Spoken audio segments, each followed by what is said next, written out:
Okay, Rishabh, is casual dating commonplace among young people in India?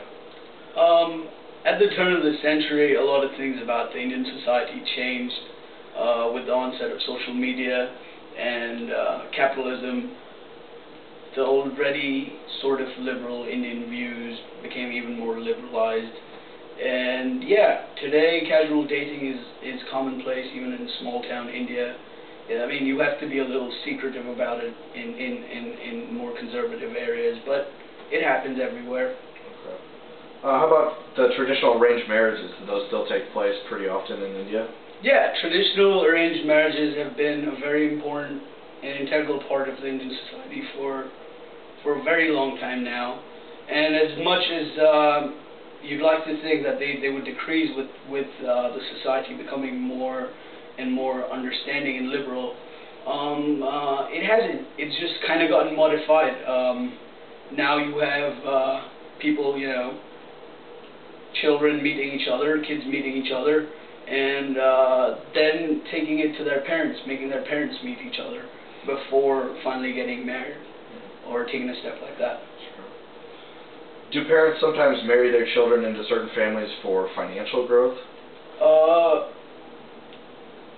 It's not financial gain as much as it is trying to marry your children into someone of the equal status. I mean, a lot of parents have ambitions of marrying their kids into wealthier families, especially in villages, which are 60% of the country. But most of the time in small towns and in cities, generally, you marry into the same social status. Sure.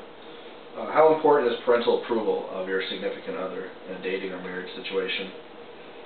Parental approval, well, you might be asking me, I might be the wrong person to answer this question, but because my parents came from totally different backgrounds and kind of went against their parents' approval and got married, rebelled sort of. Their parents didn't want them to marry each other.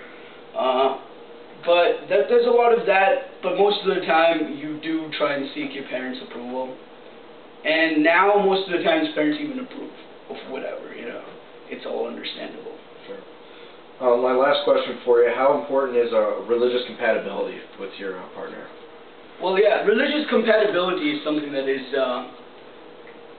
very, very important. Actually, you would think that those lines have been blurred, and inter-religion marriages do happen. They happen all the time. And since there are so many people, there's a lot of inter-religious marriages if you go by the numbers.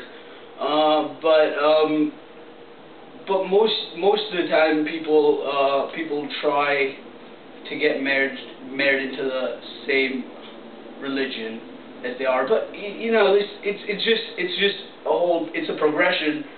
The lines between castes and religions is kind of being smudged by the money that capitalism is creating in the country, the middle class that it's creating. And I would say the lines of caste have completely been smudged now. You hear of inter-caste marriage all the time. And I think inter-religious marriages are also on that same progression, and that's where it's headed.